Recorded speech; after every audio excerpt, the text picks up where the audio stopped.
Dan bagi Nabi Sulaiman rihat adalah anak yang dikurniakan oleh Allah Taala kepada Nabi Sulaiman, anak kepada Daud. Bagi Nabi Sulaiman ini anugerahnya adalah untuk misalnya angin rubuha syahrun, yang perjalanan paginya sebulan, wa rawahuha syahrun, dan perjalanan petangnya juga setempoh adalah tempoh sebulan. Baik, dalam surah Sabah ini antara kisah yang sekali menunjuk dikisahkan adalah kisah Nabi Daud yang dikisahkan. Sekarang kisah Nabi Sulaiman. Apakah yang dimaksudkan bahawa kami tundukkan dalam tafsir, kami tundukkan angin kepada Nabi Sulaiman yang perjalanan di waktu pagi sama dengan perjalanan sebulan, dan perjalanan ini di waktu petang sama dengan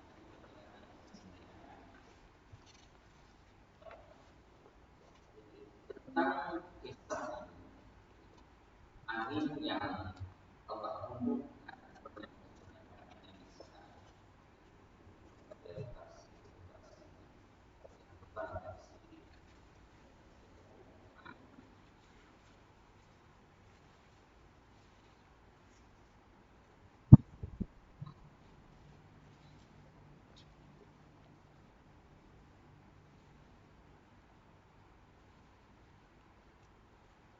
kalau kepada ayahnya itu Nabi Daud, Allah kurniakan keindahan suara, ucapan, keindahan yang sedap suara Nabi Daud, tawarnya, dan juga kelebihannya itu Allah bagi kemudahan kepada Nabi Daud untuk membuat besi, melunak besi dengan tangan. Maka kepada putera ini atau kepada anak lelaki ini juga seorang Rasul Nabi Sulaiman dikurniakan oleh Allah dengan angin. Dalam masalah ini ada beberapa tafsiran apa maksudnya ditundukkan Nabi Sulaiman ini tentang angin. Terbanyak riwayat yang berkaitan dengan kisah. Namun dalam ikut kedua tafsir ada pengaruh Israeliat dalam tafsir dan maksud angin. Saya untuk kata ini kerana dalam Al-Quran dia hanya bagi clear cut. Jadi dia clear cut itu, dan tidak ada hadis-hadis yang bersifat secara detail apa maksud angin yang dituduhkan kepada Nabi Sulaiman. Ada benih, tapi dalam tafsir apa? Tafsir apa ini banyak daripada kisah-kisah kita, sama ada daripada Nasrani, Nasara, atau daripada ulama-ulama dalam Yahudi. Jadi bila keadaan demikian, dia kata nampaknya ada beberapa kesemuanya Anas dalam riwayat tersebut. Meskipun kitab-kitab Yahudi yang asli tidak menyebut sedikit pun tentang hal ini, memang ayat itu memang jelas. Jadi sebab itu saya kata untuk menghindarkan diri dari tenggelam dalam riwayat-riwayat yang begitu, maka lebih baik cukupkan dengan nas Al-Quran dan benar. Cuma di sini belasan sikit, iaitu kita berhenti pada zahir maknanya tanpa kita memulai-mulaikan. Maka darinya boleh disimpulkan bahawa Allah menunjukkan angin kepada Nabi Sulaiman dan menjadikan perjalanan ini tempat ayat Islam ini boleh bergerak satu tempat dari ibadah. Itu perjalanan yang sepatutnya sebulan, tetapi dengan Allah berikan kemudahan yang Islam sehingga itu pada Islam ini dia bergerak.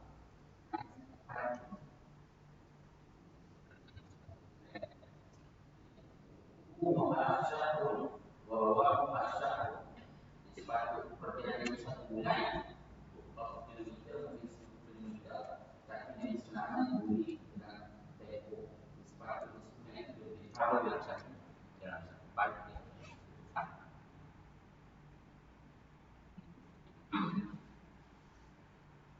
Ya, dan ini bukan sesuatu yang sesuai dengan masalah yang terjadi ketika angin itu berangkat dan kembali. Dan ini bukan sesuatu yang pelik sangat. Karena terjadi dalam kisah lain. Ketika Nabi Sulaiman meminta kepada rakyat, siapa yang boleh mengubah batas daripada Yaman pindahkan di Batu Naqs. Ada orang yang mengatakan wahai Nabi Sulaiman, aku boleh pindahkan benarnya sehingga saya batas itu ke Baitul Maqdis tempat Nabi Sulaiman bermustaqim sebelum kamu bangun daripada jadi maknanya itulah menunjukkan bahawa ada beberapa ada berkata wahai Nabi Sulaiman, aku boleh pindahkan tempat mata. Jadi sinilah maknanya tambah masih boleh. Kalau kata maknanya itu bukan sesuatu yang mustahil untuk Allah berikan nikmat kepada manusia. Ini dia boleh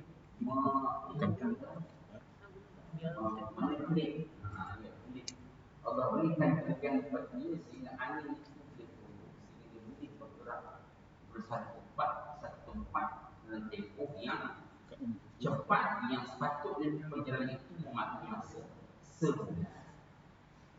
Menarik itu kalau kita baca beberapa pendapat walaupun di Israeliat, tapi harta itu dia kata walaupun dia kata Israeliat, saya kata saya tulis juga untuk maklumat kita dia.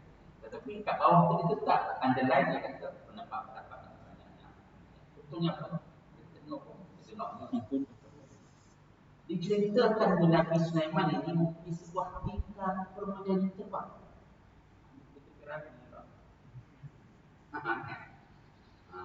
Gambar itu nanti yang kita ini banyak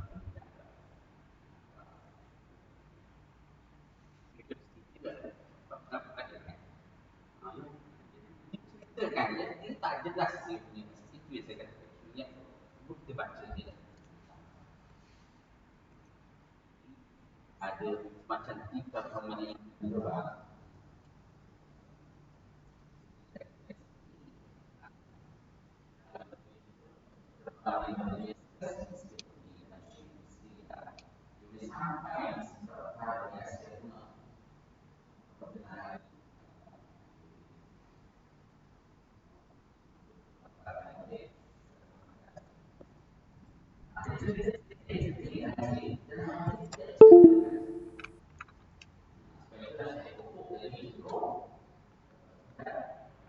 Detailkan cukuplah ini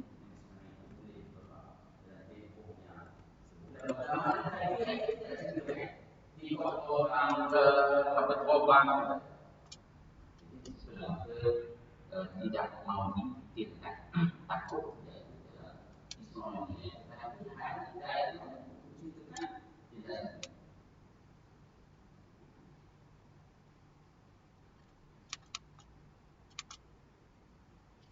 perjalanan pagi sebulan dari perjalanan pertama sebulan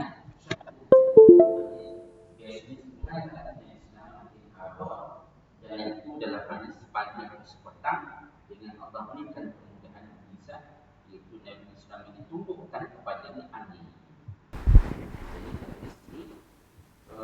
maka tempoh sebulan ini mana mungkin sekali kita yang berangkat masih tidak ada dalam fase berbagai sebagai pusat.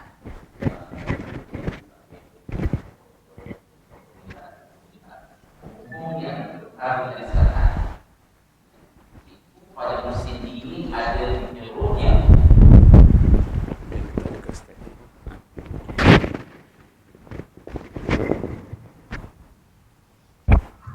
Ada musim dingin, musim sejuk, ada laluan dia, dan pada musim panas pun ada laluan dia.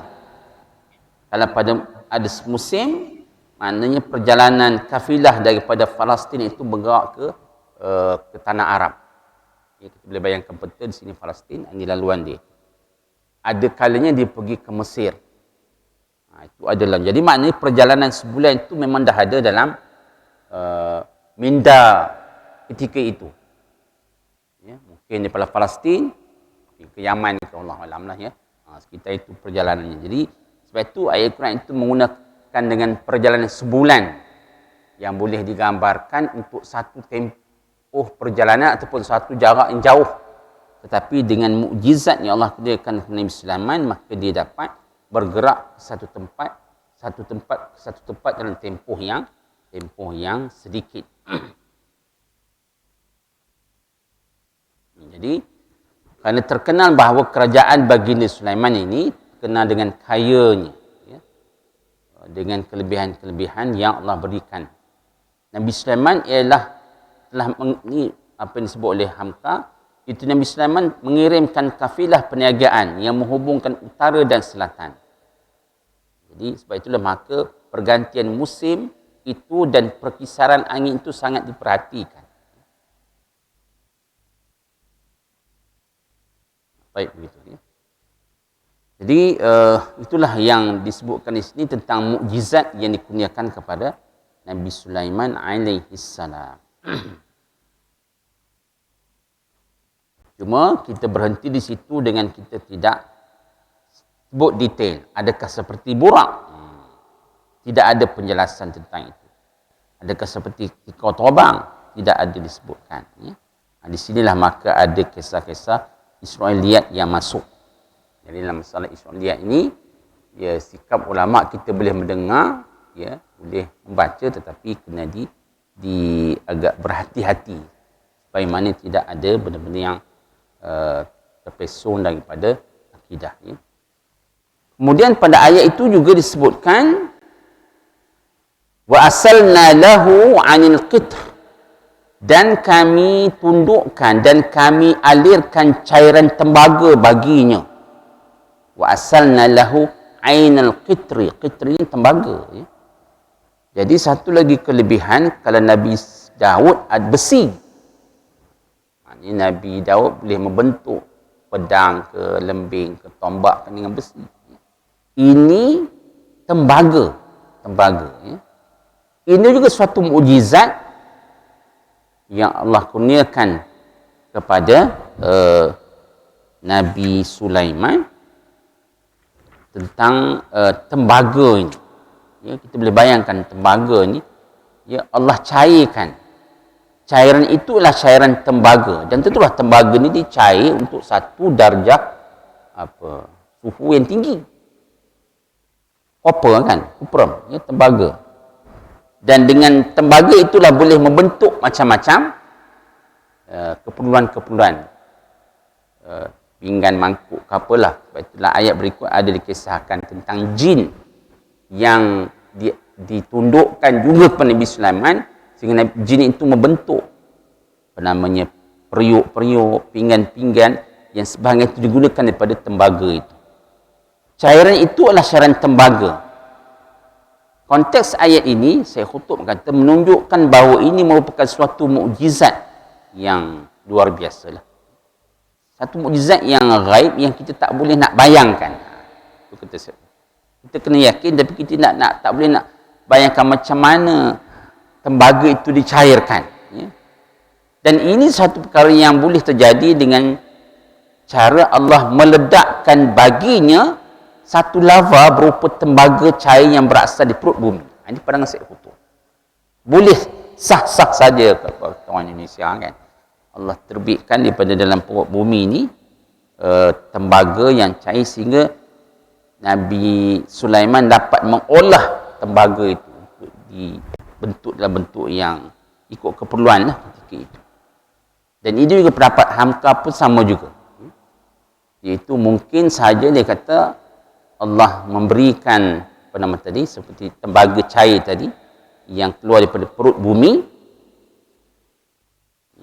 Kemudian, dan ini terbuktinya kerana ketika itu ada bangunan, ada Haikal Sulaiman atau dipanggil istana tempat beribadah yang diambil sebahagian daripada tembaga yang dicairkan.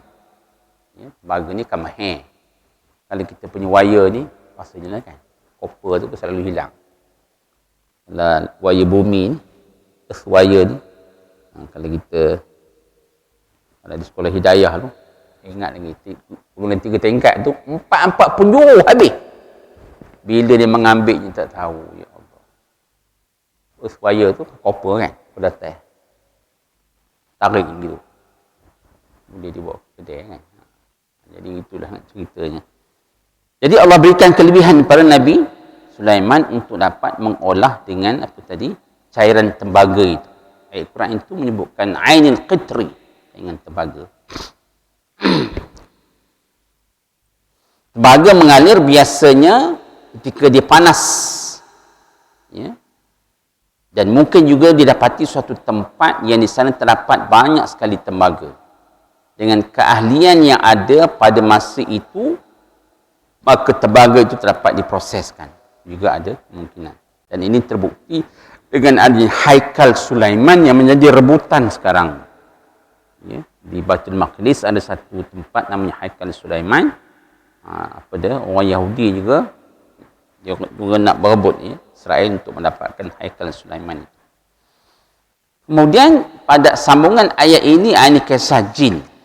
Ya Allah tundukkan kepada Nabi Sulaiman. Ya. Wa minal jinni man ya'malu baina yadayhi bi'izni rabbih. Dan sebahagian daripada jin ada yang bekerja di hadapannya, iaitu hadapan Nabi Sulaiman dengan izin Tuhannya. Dan barang siapa di kalangan jin itu yang tak menurut perintah Allah Ta'ala, Allah Ta'ala perintahkan jin supaya ikut apa yang Nabi Sulaiman kendaki, kalau ada di kalangan jin itu ingkar, nudhiqhu min adabis sa'ir, kami akan azab. Jadi Allah perintahkan jin ini untuk patuh dan tunduk kepada Nabi Sulaiman, ya, mengatur kerja-kerjanya. Dan Nabi Sulaiman melihat apa yang dilakukan oleh jin. Ini juga kurniaan yang Allah bagi pada Nabi Sulaiman, iaitu jin, makhluk halus yang tak boleh kita tengok dengan mata kasar. Sebahagiannya ada yang dengan izin Allah menjadi pekerja, menjadi pembantu pekerja di hadapan Nabi Sulaiman, di bawah perintah Nabi Sulaiman. Ya, daripada sinilah maknanya kita ingat bahawa jin juga merupakan makhluk pada Allah Ta'ala. Dia kena tunduk pada perintah Allah Ta'ala. Wa ma khalaqtul jinna wal insa illa liya'budun. Surah Az-Zariyat tu. Tidak aku jadikan jin dan manusia kecuali untuk mengabdikan diri kepada aku. Sebab itu salah kalau orang menyembah jin. Ya. Minta tolong pada jin. Ya. Kita hanya meminta tolong kepada Allah Subhanahu wa Ta'ala. Nanti dikisahkan ketika Nabi Sulaiman dah meninggal, pada ayat berikutnya tu, dah meninggal sebulan lebih kurang. Jin tak tahu. Jin duk buat khoja. Nabi Sulaiman bertelikkan di atas tongkat. Bila tahu meninggal Nabi Sulaiman ni oleh jin, ketika tongkat tu dimakan oleh aneh-aneh. Tongkat itu patah. Baru dia tahu bahawa Nabi Sulaiman dah meninggal. Ya, maknanya sebab itulah salah kalau orang berjumpa dengan pawang-pawang dan dukun-dukun, dan dukun-dukun yang meminta jin untuk dapatkan benda-benda gaib. Salah. Tak boleh. Dengan cara ni. Sebab jin pun sebenarnya dia tidak tahu apa yang hanya boleh diteka-teka je. Ya. Baik. Kita baca di sini dulu. Dalam ayat ini diberikan penjelasan kepada orang yang masih ragu-ragu selama ini lalu memuliakan jin. Oh, tu dia. Kan ada kita kecil-kecil dulu je kan. Masuk hutan. Minta apa? Minta izin nenek moyang umpan lalu. Apa pula umpan lalu? Minta pada Allah perlindungan betul. Minta pada Allah, bacalah bismillahilladzi la yadurru ma'asmi syai'un fil ardi wala fis sama'i wa huwas samiul alim. Betul. Atau baca a'udzu bi kalimatillahi tammah. Betul. Baca kursi betul. Minta pada Allah Taala. Cumanya kita kena jaga adab-adab. Itu memanglah. Sebab jin ni lah tempat dia di hutan, kawasan air tenang. Itu memang tempatnya. Jadi kita kena jagalah. Tak boleh hingka sangat kata orang Perak kan. Tak boleh kencing merata-rata sebab tempat dia. Dia akan marahlah. Nanti kita sedia maklumlah ya. Rumah kita lah. Jadi tempat-tempat yang memang maknanya daripada pengetahuan kita, tempat jin itu, waktu kata tempat jin tendang kan.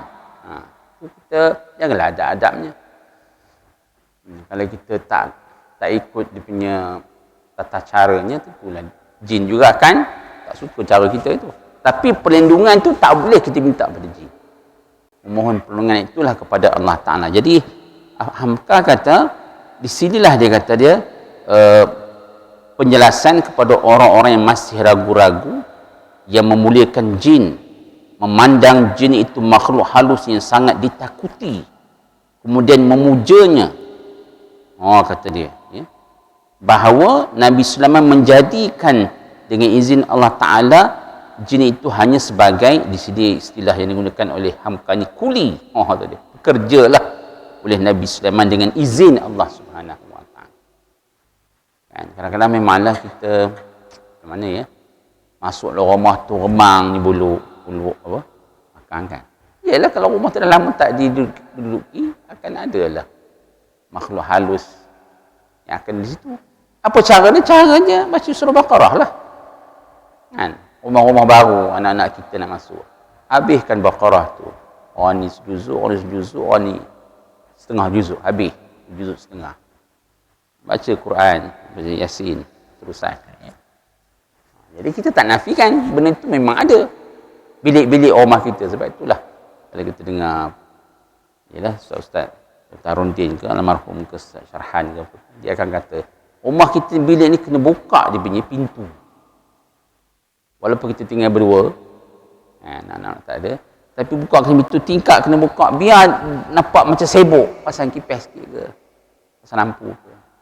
Jangan tak buka sampai seminggu. Itu yang jadi masalah sikit. Bilik rumah lebih lagi lah, bilik pun begitu juga.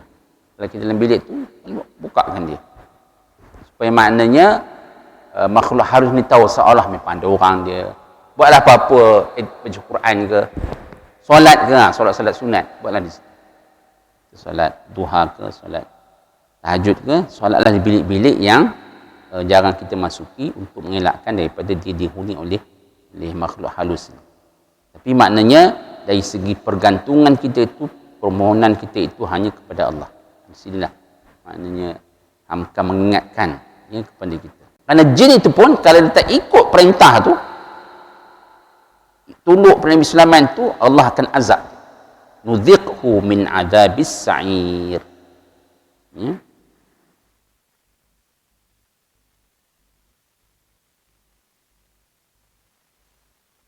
Jadi hujung ayat ini ya, menunjukkan bahawa kesan bahawa jin adalah salah satu di antara makhluk Allah yang wajib melaksanakan ya perintah-perintah Allah Ta'ala. Kalau perintah yang disuruh Allah melaksanakan tidak segera dikerjakan, nescaya Tuhan akan menghukum ke atas diri. Jadi itu maknanya jin itu pun merupakan makhluk macam kita juga. Orang yang lemah imannya,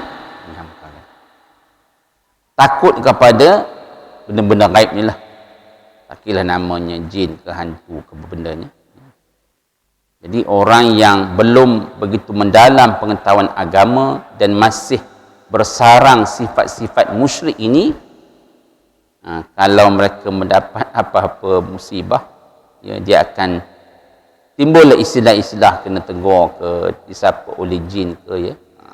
Benda macam ni kalau kita takut, dia akan berani. Ya.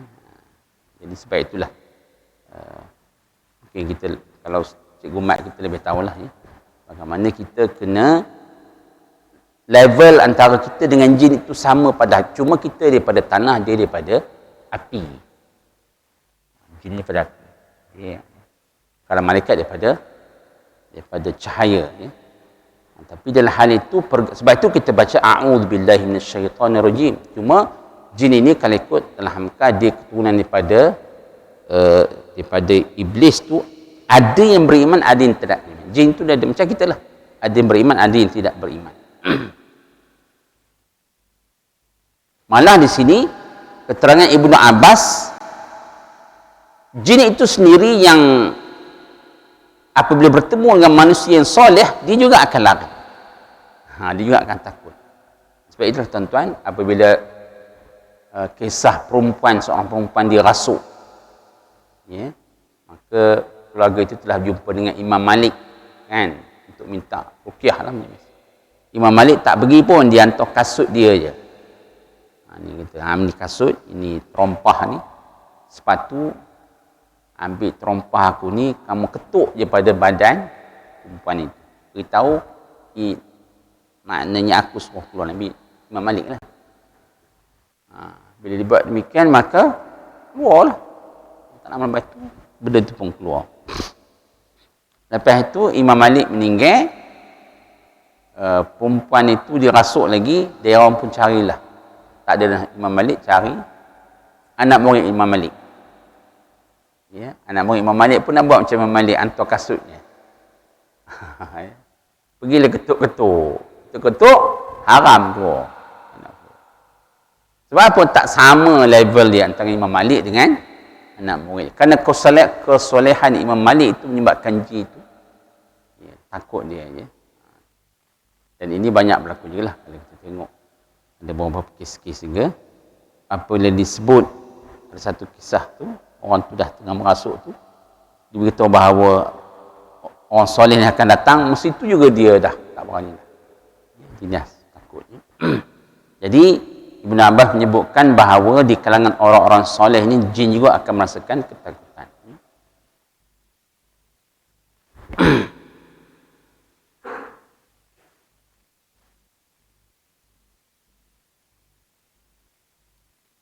Baik. Kemudian pada ayat ke-13, mereka bekerja, iaitu ya'maluna lahu ma yasha'u. Jin itu ditugaskan untuk mereka bekerja, mereka ni kembali pada jin lah. Ya'maluna lahu ma yasha'u, untuk Nabi Sulaiman. Min maharib, iaitu untuk membina mihrab. Tempat ibadah lah. Itu dikatakan dengan sebut sebagai Haikal Sulaiman, yang menjadi rebutan sekarang ini di Palestin, ya. Jadi Allah takdirkan, maknanya jin ini bekerja untuk Nabi Sulaiman. Di antara tugas dia tu untuk membina maharib. Maharib ni jamak pada mihrab.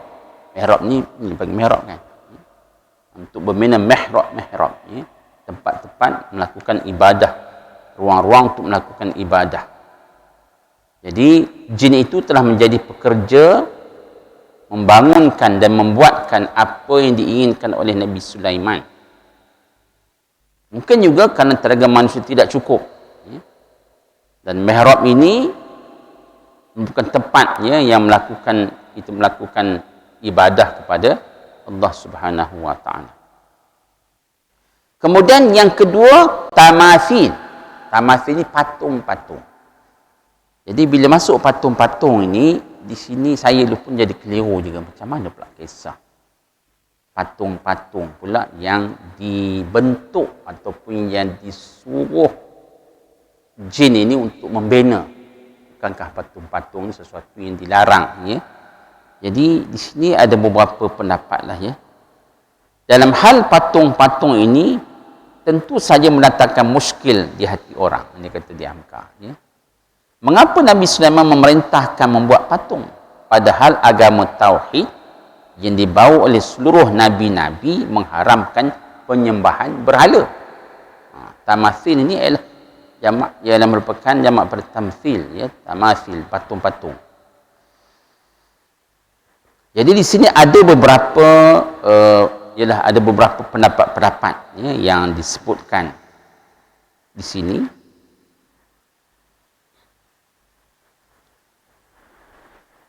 Yang pertama lah, kata dia Hamka, dia kata menunjukkan pada masa itu sudah ada seni lukisan.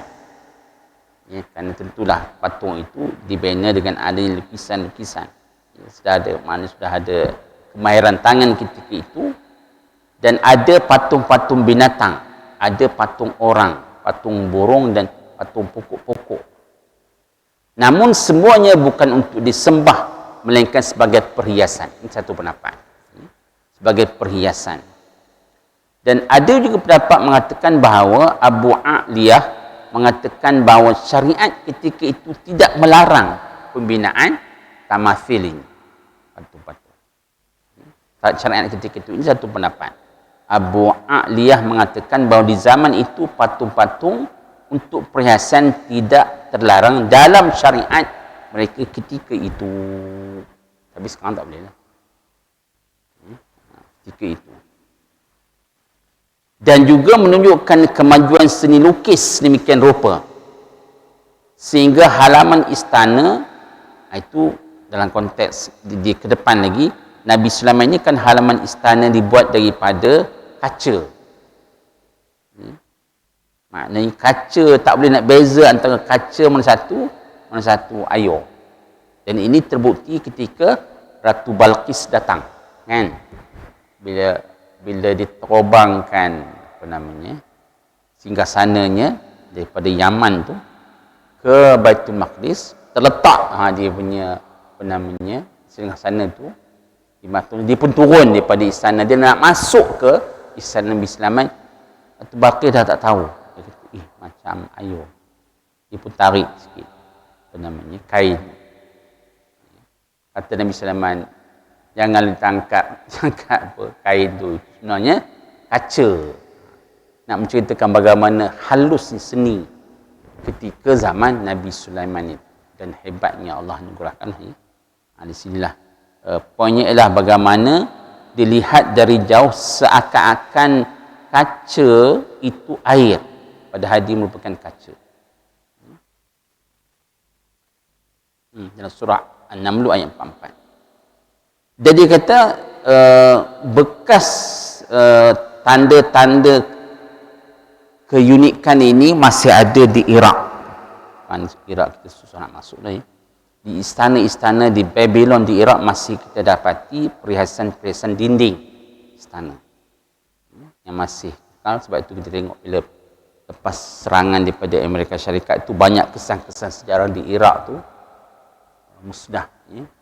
Dan Iraq ni tempat ya, dalam hikayat 1001 malam. Dan banyak latar belakang cerita-cerita Piramli pun diambil. Kearaban itu kan di Iraq. Ialah dia punya backgroundnya lah. Ya. Jadi memang banyak sejarah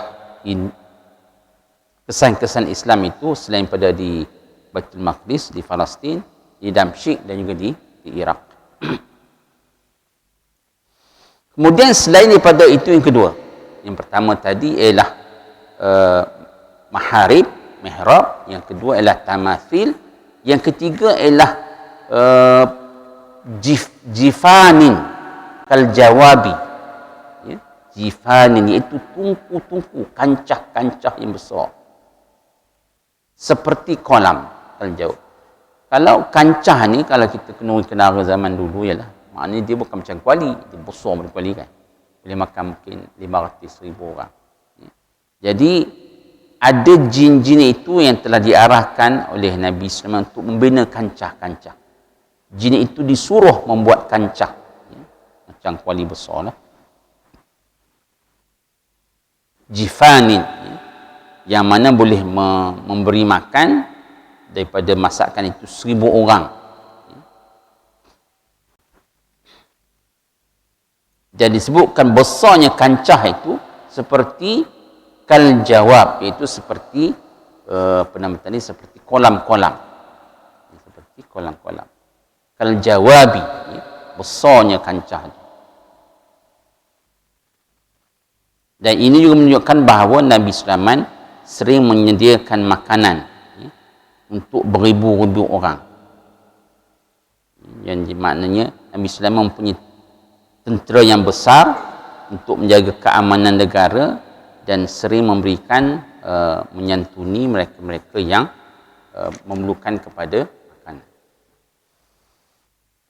Waqudur itu ialah merupakan tungku-tungku tertegak. Yang tungku yang tegak itu kemudian letakkan di atasnya kancah-kancah. Tempat macam kuali besar itulah. Baik. Kemudian Allah menyebutkan, ya, i'malu ala Dawud syukra, maka bekerjalah atau pelaksanakanlah wahai keluarga Daud, syukurlah kepada Allah, iaitu Nabi Daud dan Nabi Sulaiman lah. Bekerjalah keluarga Daud dalam keadaan bersyukur kepada Allah Subhanahu wa taala dengan nikmat yang Allah anugerahkan kepada Nabi Sulaiman dan ayahnya Nabi Daud, maka bersyukurlah wahai hamba-Ku Nabi Daud dan Sulaiman kepada Allah Subhanahu wa taala. Banyak mukjizat yang dianugerahkan oleh Allah Subhanahu wa taala kepada dua beranak ini, dua rasul ini, ya. Artinya ialah bahawa setelah Allah menceritakan betapa banyak kurniaannya kepada kedua hambanya, dua beranak itu, iaitu Nabi Daud dan putranya Sulaiman, iaitu nikmat kerasulan. Nikmat rasul ni bukan boleh lantik sendiri, bukan orang yang tabalkan, Allah Ta'ala yang tabalkan, Allah Ta'ala yang menentukan. Nikmat kenabian, maksud insyaAllah, nikmat kenabian, ya, nikmat satu kerajaan yang besar, ya, nikmat kesenian, nikmat dapat menakluk angin, ya, dan pelbagai lagi, nikmat suara yang merdu, nikmat dapat memerintah jin. Jadi nikmat luasnya kerajaan. Jadi semua nikmat ini Allah perintahkan, iaitu mestilah disyukuri di atas nikmat pemberian Allah Subhanahu wa taala. Ya. Kerana nikmat yang Allah berikan kita ini, cara kita syukuri ialah kita guna balik nikmat itu untuk taat pada perintah. Ya. Apa yang kita ada, contoh kita ada kenderaan mesti guna untuk taat pada perintah Allah. Kita ada ilmu pengetahuan, guna ilmu itu untuk taat pada perintah Allah. Kita ada kemahiran, gunakan kemahiran kita ada untuk taat pada perintah Allah Ta'ala.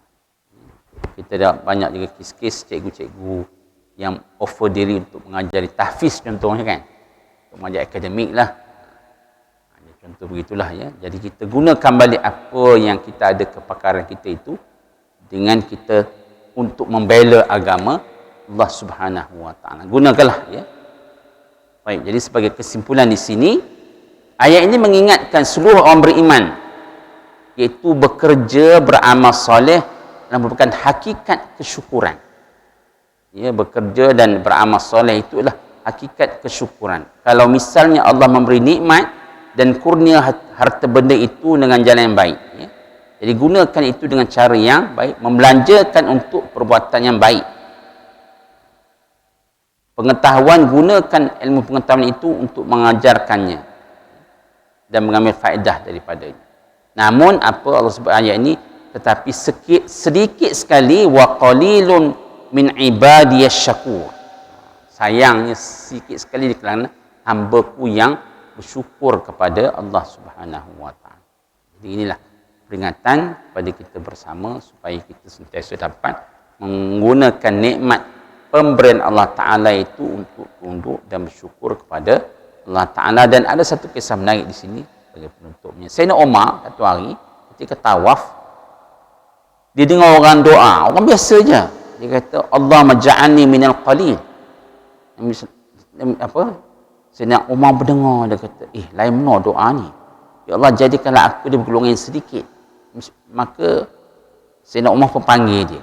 Dia kata, tadi aku dengar kamu punya doa lain macam sikit. Mengapa maksud kamu nak masuk golongan yang kecil? Maka kata dia orang itu, bukankah Allah berfirman, wa qalilum min ibadiyasy syakur. Sikit sekali hamba-Ku yang bersyukur. Sebab itulah aku doa pada Allah supaya Allah masukkan aku golongan yang kecil. Apa respon Nabi? Respon Sayyidina Umar, dia kata, Masya Allah, nampaknya semua orang lebih alim daripada aku. Maknanya Sayyidina Umar apa kata, dia tak terfikir macam itu punya doa. Dia dapat daripada orang biasa je. Dan bagi Sayyidina Umar, dia telah belajar sesuatu daripada orang biasa ini yang meminta supaya dimasukkan di kalangan orang yang sedikit, iaitu orang yang bersyukur kepada Allah Subhanahu wa taala. Wallahu a'lam. Nanti kita akan sambung tentang ayat berikutnya kemudian. Subhanakallahumma wa bihamdika asyhadu an la ilaha illa anta astaghfiruka wa atubu ilaik. Bismillahirrahmanirrahim. Alhamdulillahirabbil alamin. Salatu wassalamu ala asyrafil anbiya'i wal mursalin wa ala alihi wa sahbihi ajma'in. Allahumma iftah alaina hikmataka wa anshur alaina min khazani rahmatika ya arhamar rahimin. Alhamdulillah.